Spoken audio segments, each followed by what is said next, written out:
வணக்கம். Welcome to MST creations. இப்போ நம்ம பார்க்க போகிறது காளான் கிரேவி எப்படி பண்ணுறதுன்னு. காளான் குழம்பு, அதுக்கு தேவையான இன்க்ரீடியன்ட்ஸ் என்னங்கிறத பார்க்கலாம். ஒரு பெரிய வெங்காயம் நான் எடுத்து வச்சுருக்கேன். இது 4 பேர் சாப்பிட்ற அளவுக்கு செய்யக்கூடிய குழம்புங்க.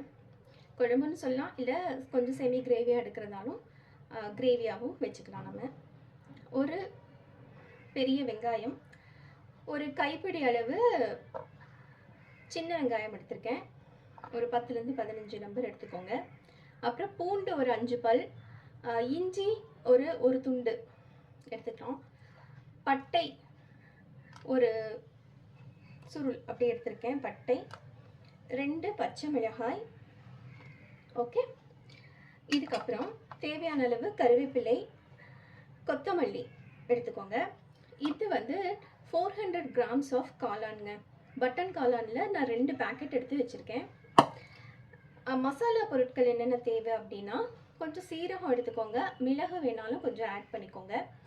இப்போது இது வந்து குழம்புக்கு தேவையான அளவான மல்லித்தூள் வந்து இந்த டேபிள் ஸ்பூனில் நான் வந்து 4 டேபிள் ஸ்பூன் எடுத்து வச்சுருக்கேன். 4 டேபிள் ஸ்பூன் மல்லித்தூள். மிளகாய்த்தூள் வந்து இதில் நான் 1/2 ஸ்பூன் தான் எடுத்திருக்கேன். எனக்கு கொஞ்சம் காரம் கம்மியாக போதும். ஏற்கனவே நம்ம 2 மிளகாயும் சேர்க்க போகிறோம். அதனால் இதில் 1/2 எடுத்து வச்சுருக்கேன். காரம் பத்தலைன்னா இன்னும் கொஞ்சம் தேவையான அளவுக்கு ஆட் பண்ணிக்கலாம். மஞ்சள் தூள் வந்து 1/2 ஸ்பூன். சீரகத்தூள் வந்து உங்களுக்கு 1/2 ஸ்பூன் எடுத்து வச்சுருக்கேன். ஏன்னா சீரகம் போட்டு நம்ம தாளிப்போம். அதனால் கரம் மசாலா 1/2 ஸ்பூன் எடுத்து வச்சுருக்கேன். இப்போது இது எல்லாத்தையும் கட் பண்ணிவிட்டு இந்த இஞ்சி பூண்டை நான் அரைக்க போகிறதில்ல, தட்டி எடுத்துக்க போகிறேன். இடிகள் எல்லாம் வச்சு தட்டி எடுத்துக்கலாம். தேவைன்னா ஒரு ஏலக்காய் கூட நீங்கள் சேர்த்துக்கலாம். இதில் நான் வந்து சீரகம் மட்டும் ஆட் பண்ணல, சீரகம் மிளகும் கொஞ்சம் நான் ஆட் பண்ண போகிறேன். ஓகே, கட் பண்ணிவிட்டு எப்படி வருதுங்கிறத பார்க்கலாங்க. இப்போ நான் ஒரு மண் பாத்திரம் வச்சுருக்கேங்க. நம்ம காளான், வெங்காயம் இதெல்லாம் கட் பண்ணி எடுத்தாச்சு. இஞ்சி பூண்டு பேஸ்ட்டு அரைச்சி எடுத்தாச்சு. சின்ன வெங்காய பேஸ்ட்டும் அரைச்சி நம்ம எடுத்தாச்சுங்க. இப்போ என்ன பண்ண போகிறோன்னா, இந்த மண் சட்டி சூடாகிற வரைக்கும் கொஞ்சம் ஸ்டவ் ஆன் பண்ணி வச்சுட்டு, சூடு ஆயிடுச்சு, புகை வருது பார்த்தீங்களா. இந்த ஸ்டேஜில் நான் வந்து தேங்காய் எண்ணெய் ஒரு 3லேருந்து 4 டேபிள் ஸ்பூன் விட்டுக்கிறேன். உங்களுக்கு வேணும்னா கடலை எண்ணெய் இல்லைன்னா ரீஃபண்ட் ஆயில் உங்ககிட்ட எது இருக்கோ அதை யூஸ் பண்ணிக்கலாம். நான் தேங்காய் எண்ணெய் ஒரு ஹெல்த் ஆப்ஷனுக்காக, நல்லதுங்கிறதுக்காக நான் யூஸ் பண்ணுறேன். எண்ணெய் சூடாகிற வரைக்கும் வெயிட் பண்ணுங்கள். அதுக்கப்புறம் 1/2 ஸ்பூன் நான் வந்து சீரகம் எடுத்து வச்சுருக்கேன் இல்லையா, 1/2 ஸ்பூன் சீரகம். மிளகு நான் வந்து இன்க்ரீடியன்ஸில் சொல்ல மறந்துட்டேன். ஸோ மிளகு வந்து ஒரு 1/2 ஸ்பூன் எடுத்துக்கோங்க. ஒவ்வொன்றா சேர்க்க ஆரம்பிச்சிடலாம்.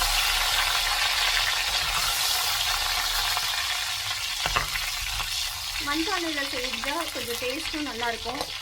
நம்ம நேட்டிவிட்டியாக இருக்கும் இல்லைங்களா, அதனால தான் நான் மண் பாத்திரத்தை முடிஞ்ச போதெல்லாம் நான் யூஸ் பண்ணிக்கிறது. சீரகம் பொரிஞ்சதும் நம்ம மிளகு ஆட் பண்ணிக்கலாம்.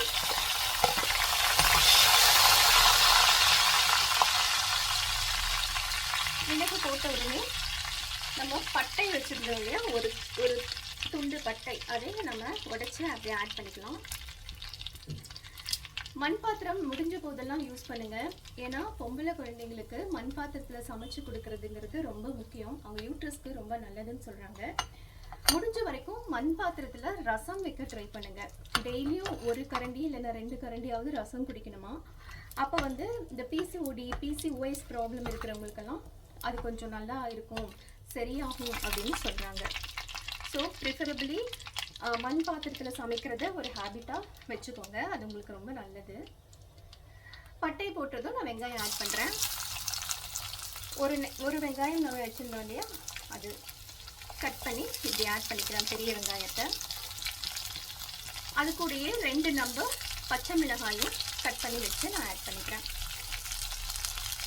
வெங்காயம் வதங்கிறதுக்கு சிறிது உப்பு சேர்த்துக்கலாம். நான் கல் உப்பு வெங்காயம் வதங்கிறதுக்கு அளவாக கொஞ்சமாக ஆட் பண்ணிக்கிறேன். இப்போ இந்த வெங்காயம் ஒரு ப்ரௌனிஷாக ஆகட்டும், அது வரைக்கும் வெயிட் பண்ணுங்கள். ஒன்ஸ் கல் நல்லா காஞ்சிடுச்சு, அதாவது இந்த பாத்திரம் பானை நல்லா காஞ்சிடுச்சு அப்படின்னா உங்களுக்கு சீக்கிரமாகவே வதங்க ஆரம்பிச்சிடும் எல்லாமே. ரொம்ப ஹெல்த்திங்க அந்த குக்கிங். காளானும் வந்து ரிச் சோர்ஸ் ஆஃப் ப்ரோட்டீன்ஸ் இருக்குது அதில். ஸோ குழந்தைங்களுக்கெல்லாம் வளர்கிற பசங்களுக்கு ப்ரோட்டீன் ரொம்ப தேவை இல்லையா, எல்லாருக்குமே தேவை தான். அதனால இந்த காளான் செய்கிறது ரொம்ப நல்லது.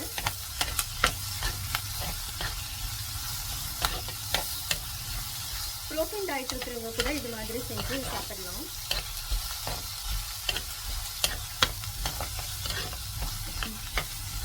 வெங்காயம் பாருங்கள் நல்லா ப்ரௌன் ஆக ஆரம்பிச்சிருச்சு. இன்னும் ஒரு 2 செகண்ட் வதக்கலாங்க, இன்னும் கொஞ்சம் வதக்கலாம். அதுக்கப்புறமா நம்ம இஞ்சி பூண்டு பேஸ்ட் ஆட் பண்ணிக்கலாம். கருவேப்பிலை கொஞ்சம் போட்டுக்கிறேன்.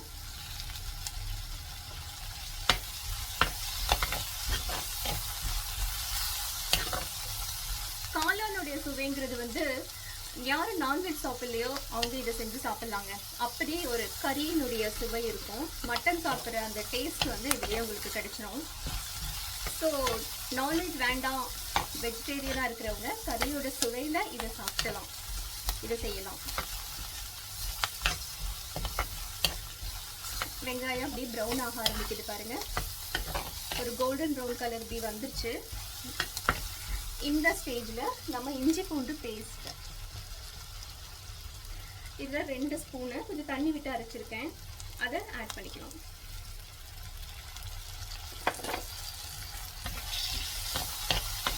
அது இஞ்சி பூண்டு பேஸ்ட் வந்து கொஞ்சம் பச்சை வாசனை போகிற வரைக்கும் வதக்கணும்.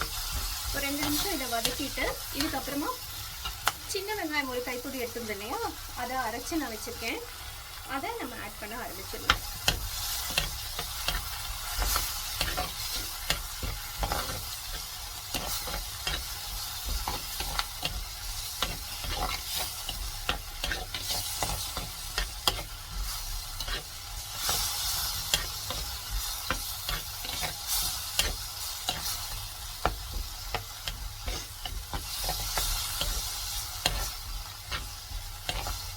இந்த டைமில் ஒரு 5 நிமிஷம் குக் பண்ணியாச்சு. இப்போது அடுத்தது நம்ம அரைச்சி வச்சுருக்கிற பச்சை வெங்காயம், சின்ன வெங்காயம் இருக்கு இல்லையா, அதையும் அந்த பேஸ்ட்டையும் ஆட் பண்ணிக்கலாம்.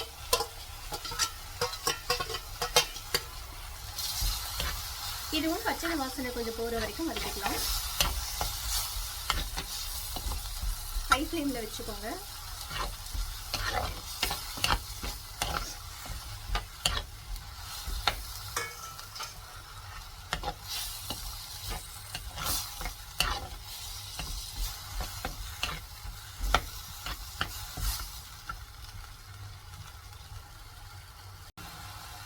இதை பாருங்கள், அப்படியே எண்ணெய் கொஞ்சம் பிரிஞ்சு வர ஆரம்பிச்சிருச்சு, பச்சை வாசனை கொஞ்சம் போயிடுச்சு. இந்த ஸ்டேஜில்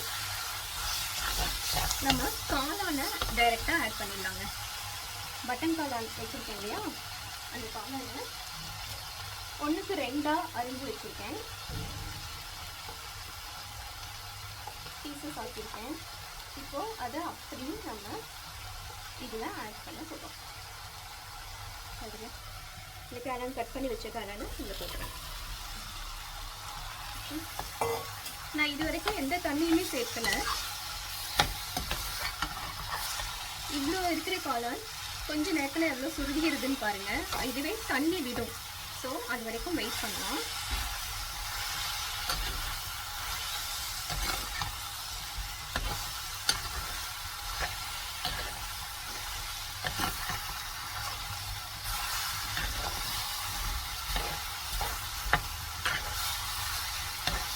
ஒரு 2 நிமிஷம் வதக்குங்க. அதுக்கப்புறமா மசாலா தூள் ஆட் பண்ணிக்கலாம்.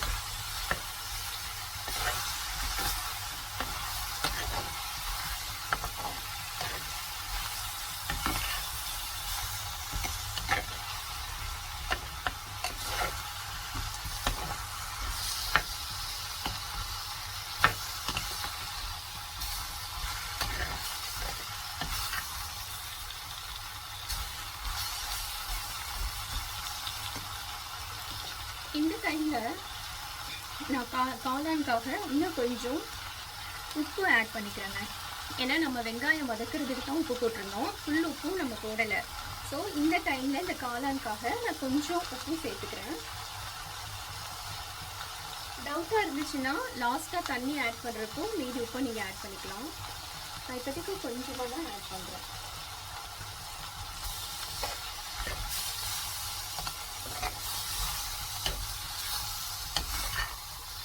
பாருங்கள், காளான் அப்படியே தண்ணி விட ஆரம்பிச்சிருச்சு. கொஞ்சம் கொஞ்சமாக தண்ணி விட ஆரம்பிச்சிருச்சு.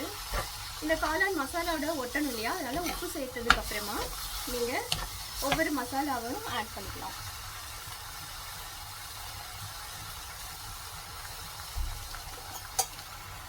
முதல்ல மஞ்சத்தூள் ஆட் பண்ணுறேன்.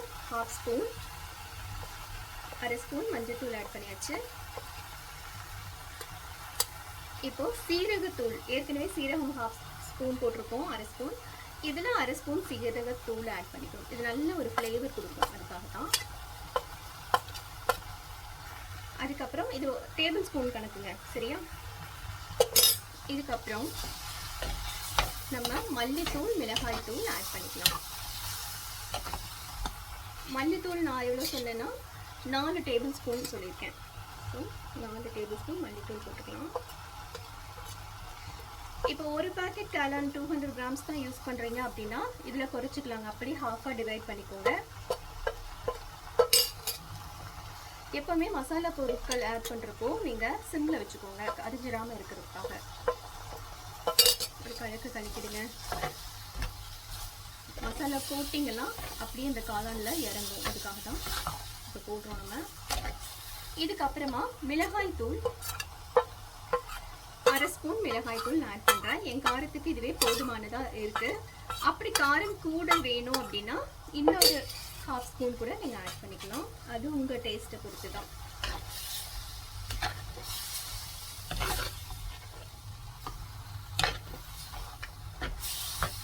இது போட்டாச்சு இல்லையா?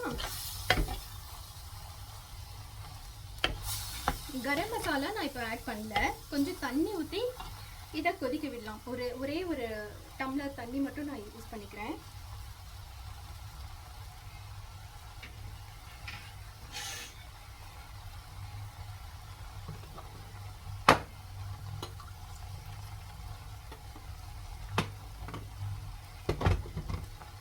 இந்த மாதிரி ஒரு சின்ன டம்ளரில் கொஞ்சமாக நான் தண்ணி விட்டுக்கிறேன். இது கிரேவிக்கு இந்த தண்ணியே போதுமானதாக இருக்கும். கூட குறைய வேணும்னா அப்புறமா நம்ம ஆட் பண்ணிக்கலாம். இப்போதைக்கு இந்த மசாலா எல்லாம் சுருண்டு வெந்து வரட்டுங்க. அதுக்காக நம்ம மூடி வச்சிடலாம். சிறிது நேரம், ஒரு 5 நிமிஷத்துலேருந்து ஒரு 10 நிமிஷம் வரைக்கும் மூடி வச்சிடலாம்.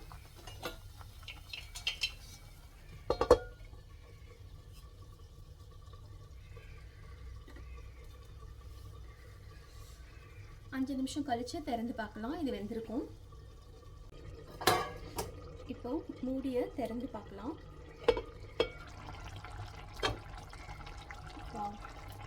காளான் நல்லா ஒரு 3/4 வெந்திருக்கும்னு நினைக்கிறேன்.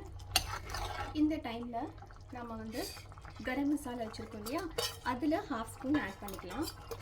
இப்போது கரம் மசாலா இல்லை அப்படின்னா எப்போவுமே நம்ம ஸ்டாக் வச்சுருக்க மாட்டோம்ல வீட்டில். அந்த மாதிரி டைமில் கரம் மசாலா சேர்க்கணுங்கிற அவசியம் இல்லைங்க. You can skip that part. Okay, இருந்துச்சுன்னா சேர்த்துக்கோங்க, இல்லைன்னா தேவையில்லைங்க. இதே நல்லாயிருக்கும். பட்டை எல்லாம் போட்டிருக்கிறதுனால இதுவே நல்லாயிருக்கும். நான் ஒரு திக்கு கிரேவியாக தான் வச்சுருக்கேன். இந்த கன்சிஸ்டன்சி பாருங்கள், ஒரு மாதிரி திக்காக தான் வந்திருக்கு. இன்னும் வந்து ஒரு 7லேருந்து 8 நிமிஷம் நம்ம மூடி வச்சு இதை வந்து வேக வைக்கலாம். சிம்மில் வச்சே நீங்கள் வேக வைங்க. ஒரு 7லேருந்து 8 நிமிஷம் வரைக்கும் வெயிட் பண்ணுவோம். அப்புறம் எப்படி வருதுன்னு பார்க்கலாம். இப்போ திறந்து பார்க்கலாங்க.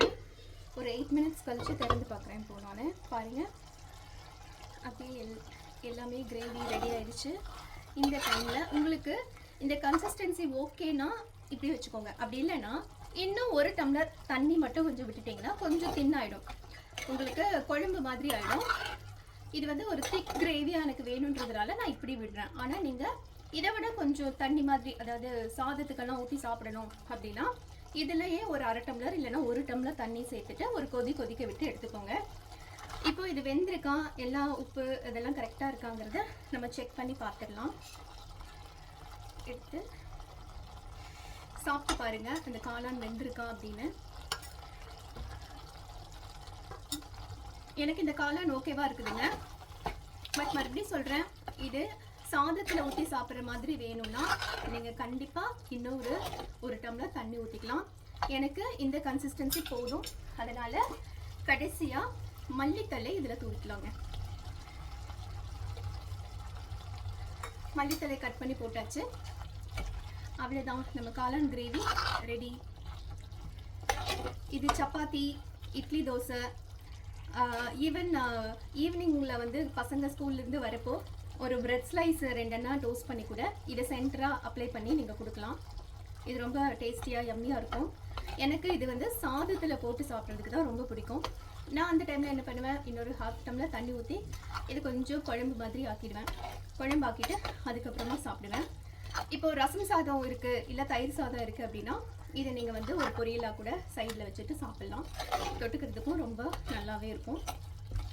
ஸோ நம்மளுடைய காளான் கிரேவி ரெடி ஆயிடுச்சு. Hope you like this video. Please like, share and subscribe to my channel. நன்றி. Thanks for watching.